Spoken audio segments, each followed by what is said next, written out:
Google ಅಲ್ಲಿ Kotak ATM pin generation ಅಂತ click ಮಾಡಿದ ನಂತರ ಫಸ್ಟ್ ಆಪ್ಷನ್ ವಿಸಿಬಲ್ ಆಗೋದೆ ಈ ರೀತಿ, generate pin for debit card.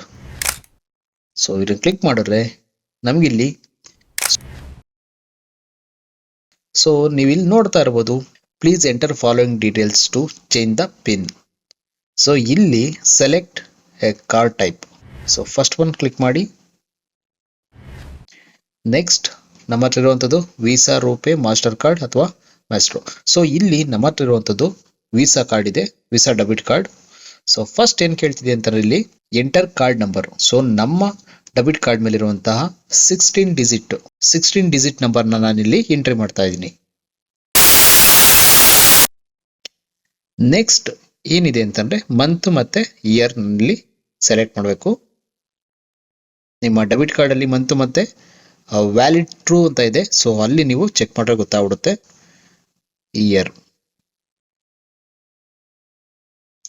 Next CVV number. So ನಾನಿಲ್ಲೀಗ CVV ನಂಬರ್ ಇರುತ್ತೆ, 3 ನಂಬರ್ಸ್ ಮಾತ್ರ CVV ನಂಬರ್ ಇರುತ್ತೆ, ಆ CVV ನಂಬರ್ನ ಎಂಟ್ರಿ ಮಾಡಬೇಕು. ನೆಕ್ಸ್ಟ್ ಇಲ್ಲಿ ನಿಮಗೆ ಯಾವ ಪಿನ್ ಬೇಕು, 6 ಡಿಜಿಟ್ ಪಿನ್ನು ನಾವಿಲ್ಲಿ ಕ್ರಿಯೇಟ್ ಮಾಡಬೇಕಾಗುತ್ತೆ, ATM pin.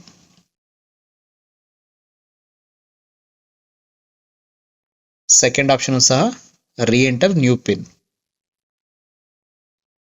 Same pin, enter new pin ಅನ್ನೋ ಜಾಗದಲ್ಲೂ ಸೇಮ್ ಎಂಟ್ರಿ ಮಾಡಬೇಕು. ರೀಎಂಟರ್ ನ್ಯೂ ಪಿನ್ ಅನ್ನೋ ಜಾಗದಲ್ಲೂ ಸಹ ಸೇಮ್ ಪಿನ್ನ ನಾವಿಲ್ಲಿ ಎಂಟ್ರಿ ಮಾಡಬೇಕಾಗುತ್ತೆ. ನೆಕ್ಸ್ಟ್ ಇಲ್ಲಿ ಕ್ಯಾಪ್ಚಾ ಇದೆ, ಕ್ಯಾಪ್ಚಾನ ಎಂಟ್ರಿ ಮಾಡಬೇಕಾಗುತ್ತೆ. ಕ್ಯಾಪಿಟಲ್ ಇತ್ತು ಅಂದರೆ ಕ್ಯಾಪಿಟಲ್ ಹಾಕಿ, ಸ್ಮಾಲ್ ಲೆಟರ್ ಇತ್ತು ಅಂದರೆ ಸ್ಮಾಲ್ ಲೆಟರ್ ಹಾಕಿ.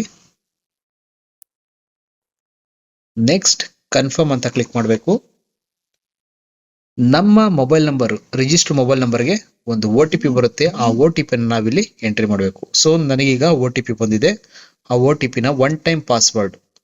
ಸೊ ನಾನಿಲ್ಲಿ ಎಂಟ್ರಿ ಮಾಡ್ತಾ ಇದ್ದೀನಿ.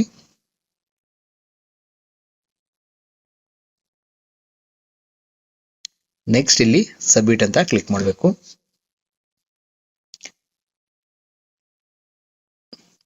ಸೊ ನೀವೀಗ ನೋಡ್ತಾ ಇರ್ಬೋದು debit card pin successfully generate ಆಗಿದೆ. ಸೊ ಈ ರೀತಿಯಾಗಿ ಡೆಬಿಟ್ ಕಾರ್ಡ್ನ ಪಿನ್ ನೀವು ಜನರೇಟ್ ಮಾಡುವಂಥದ್ದು ಜಸ್ಟ್ ಮೊಬೈಲಲ್ಲೇ ಜನರೇಟ್ ಮಾಡೋದು. ಜಸ್ಟ್ ಒಂದು ನಿಮಿಷಕ್ಕಿಂತ ಜಾಸ್ತಿ ಏನೋ ತಗೊಳ್ಳೋದಿಲ್ಲ. ಸೊ ನಿಮ್ಗೆ ಇನ್ನೂ ಏನಾದ್ರು ಡೌಟ್ ಇತ್ತು ಅಂದರೆ ದಯವಿಟ್ಟು ಕಮೆಂಟ್ ಮಾಡಿ, ಆ್ಯಂಡ್ ನಮ್ಮ ಚಾನಲ್ನ ಸಬ್ಸ್ಕ್ರೈಬ್ ಮಾಡಿ ಅಂದರೆ ದಯವಿಟ್ಟು ಸಬ್ಸ್ಕ್ರೈಬ್ ಮಾಡಿ. Thank you so much.